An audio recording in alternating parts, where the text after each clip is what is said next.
Here are your grand marshals. Hello, NASCAR fans. I'm Charlize Theron. And I'm PT Lane. And you can check out our new action-packed movie, The Old Guard, on Netflix July 10th. But now it's time for some serious action on the track. Drivers, start your engines! As we're underway in Pocono.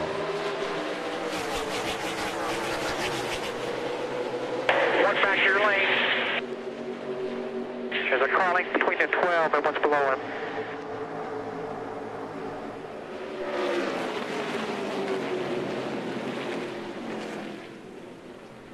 Clear, all clear. 3 back, side by side. 2 back, side by side.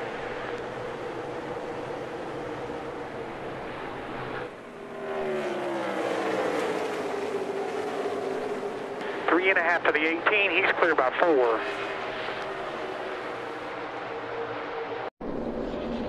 A lot of damage there. And we pick this up in progress. Half had restarted 32nd. Already coming around. I don't know if maybe he was underneath somebody. Not sure if that was Brennan Poole possibly, but maybe he was underneath them, tried to avoid hitting them, and the car came out from underneath them and spun all the way around. Or until this caution comes out for the stage. This is the 9th straight race that Joey Logano has led this season. A career best for him. There's the green and white checkered flag for Logano over Almirola, Blaney, and Kyle Busch. Chase Elliott rounds out the top 5. Drive it, not the way I should. Look at them fan out on this restart. 4 wide, 5 wide, and then some. Well, look at this huge run going down into turn 1. How are they going to make it, Mike? Now they get it down to 3 they almost wide. Don't. Wow. Denny Hamlin going to make that move. Oh, 3 wide into the tunnel. It's a 95 of Christopher Bell to the inside of Kyle Busch as they go by Ryan Newman. That rarely works. I didn't think it was going to work that time, No. Mike. Bell, the rookie, on the inside. Ryan Newman is going to have to check up here a little bit because I can promise you neither of these two guys in front of him, beside him, Kyle Busch and Christopher Bell, checked up. So we'll see when we cycle through, because before pit stops, Truex was 10 seconds back of Almirola. When Almirola pitted, Eric now up to 19th as Denny Hamlin takes over the front spot. Oh, wow. You can see that. Or John Hunter Nemechek comes up, makes contact with the left front tire, cuts it down for J.J. Yeley. We've seen where those right side tailpipes hang out just the slightest bit. 38, John Hunter Nemechek. Oh, issue. Big crash. Eric Jones. Jones hard into the wall, and that's Tyler Reddick right with him. And we are back to caution for the 5th time today. Lap 72.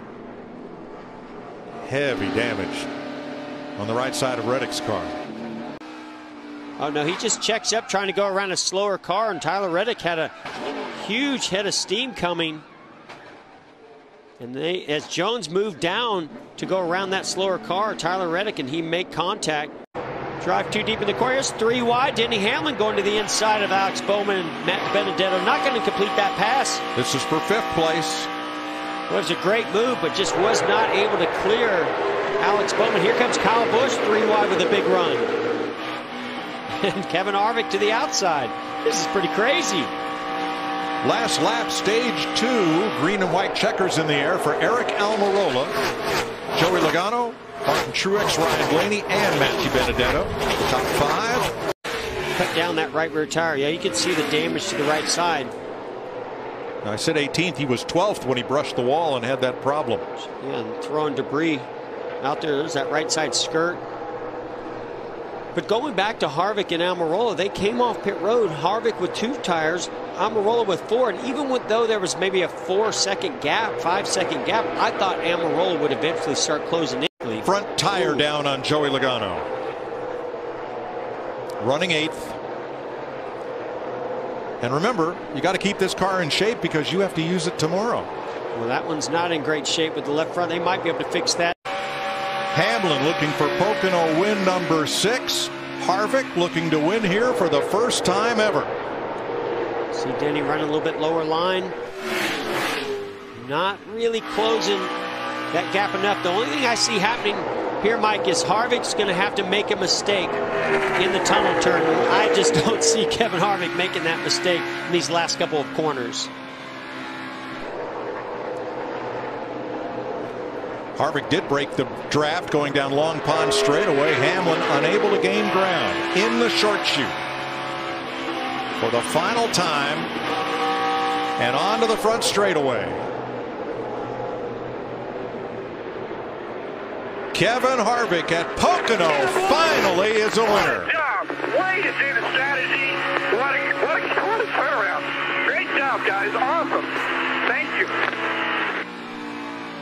No burning it down today for the 4 car. They'll have to use this tomorrow. And Mike, like you mentioned, 4 times Kevin Harvick finished second. Finally broke the streak. Now only Kentucky and the Roval left to put a check mark next. How big is the relief to finally get this check mark, Kevin? Yeah, just got to thank everybody on our Head for the Mountains Busch Beer Ford Mustang. We weren't where we needed to be to start the race. Lost a bunch of track position and came back, made some great strategy calls, and were able to get out front and make some good laps. But yeah, that's great to finally check Pocono off the list. Everybody at Stewart-Haas Racing has done such a great job with all of our cars every time we've come here over the last 7 years. So it's great to, I guess we just need special paint schemes to get to victory lane. I want to say hi to my family. I know Keelan raced all day, and you know, Delana and Piper and everybody at home. So just really proud of everybody, and just glad it didn't rain all day. So you've got a Darlington, you got an Atlanta, you got a Pocono. Now you got a chance to go back-to-back for the 7th time in your career. You saw the strategy today. You got a great race car. Size it up for tomorrow starting 20th. Well, we were back to 20th today, so you know, I think in the end it's going to come down to strategy and what you need to do.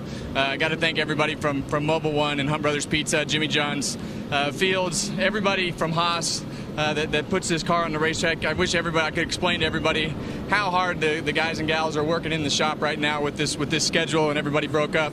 We appreciate all you guys at Stewart-Haas Racing, and thank you to all the fans. I wish you were here. This isn't near as exciting. I feel like I'm like my 7-year-old. I've got all this pimped up energy, and I'm just going to share it with nobody. You almost picked off your 6th win today. How severe was that vibration? It's bad. It's like someone loosened all the nuts on the car.